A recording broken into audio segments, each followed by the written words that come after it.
Versículo de número 10 diz assim: E maravilhou-se Jesus, ouvindo isso, e disse aos que o seguiam: Em verdade vos digo que nem mesmo em Israel encontrei tanta fé.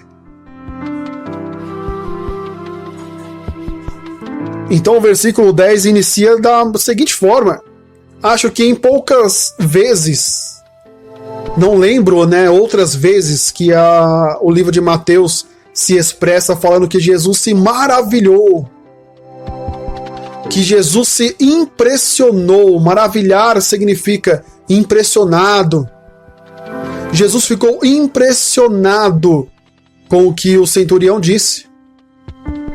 E Jesus disse, para os que estavam seguindo ele: Em verdade vos digo que nem mesmo em Israel encontrei tanta fé. Jesus diz assim: olha, vou falar a verdade para vocês, viu? Eu nem em Israel encontrei alguém com tanta fé. Jesus está falando do país Israel, irmão? Não. Jesus está falando das pessoas de Israel. Jesus está falando dos israelitas. Jesus está falando dos escolhidos. Nem em Israel, que naquela época, falavam que lá o povo conhecia o verdadeiro Deus, o grande Deus, e que Israel era o povo escolhido, é o que o Antigo Testamento diz, que Israel é o povo escolhido por Deus, para ser o povo de Deus. E Jesus fala: nem em Israel, entre os escolhidos, encontrei alguém com tanta fé. E o centurião, que não era de Israel, não era da guarda de Israel, não era descendente de judeus, tinha fé em Jesus. Aí você às vezes fala assim: ele tinha fé porque, poxa, Jesus já tinha fama. Não, irmão. Eu te convido a estudar Mateus do capítulo 1 até o capítulo 8. Você vai ver que não teve milagres nenhum.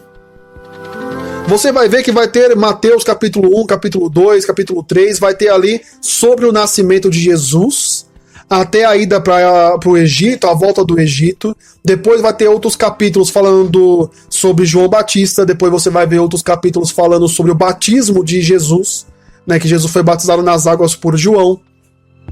Depois você vai ver Jesus passando a tentação no deserto, que passou a tentação há 40 dias e 40 noites. Depois foi tentado pelo diabo. Depois os anjos alimentaram Jesus. E depois Jesus ali escolhe os seus primeiros discípulos. E depois Jesus sobe para o monte e começa o Sermão da Montanha, do capítulo 6, capítulo 7. Você vai encontrar... Não, capítulo 5, 6 e 7, ele fala sobre o Sermão da Montanha. Ou seja, capítulo 1 ao capítulo 5 não aconteceram milagres nenhum. Jesus não curou ninguém.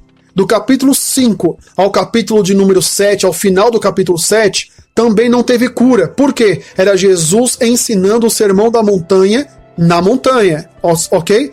Capítulo 5, 6 e 7. Aí o primeiro milagre foi o Mateus, capítulo de número 8, versículo de 1 ao versículo de número 4, que é o leproso purificado.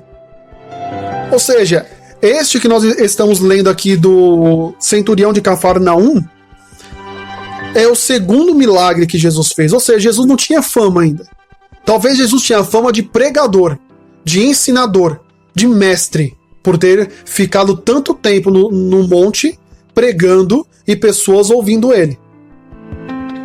Então o centurião com certeza não conhecia a fama de Jesus de curar pessoas. Ele simplesmente olhou para Jesus e sentiu de fazer isso. Então a fé que esse centurião teve foi a fé de olhar para Jesus e perceber que ele era um homem diferente e pediu para aquele mestre, para aquele professor, para aquele homem curar o seu empregado. Aí você talvez pode ir falar assim: Diego, não sei não, tô meio desconfiado, acho que você tá errado, hein? É simples, irmão. Prova pra mim que eu tô errado e escreve nos comentários. Segundo o livro de Mateus, este é o segundo milagre que Jesus fez. Preste atenção no que eu estou falando. Baseado no livro de Mateus, Jesus curou uma pessoa que era um leproso e depois teve essa situação, este acontecimento do capítulo 8, né, do centurião. Ou seja, Jesus curou uma pessoa só, até essa conversa com o centurião. Se você, né, quiser, tem toda a liberdade, pode me provar que eu estou errado. É só escrever nos comentários e provar que estou equivocado. Amém? Mas, baseado no livro de Mateus, eu tenho convicção que o centurião de Cafarnaum não conhecia Jesus ainda. Pelo menos não como pessoa que tinha o dom de curar outras pessoas. Vamos ao versículo de número 11? Vamos lá estudar mais um pouquinho. Vem comigo.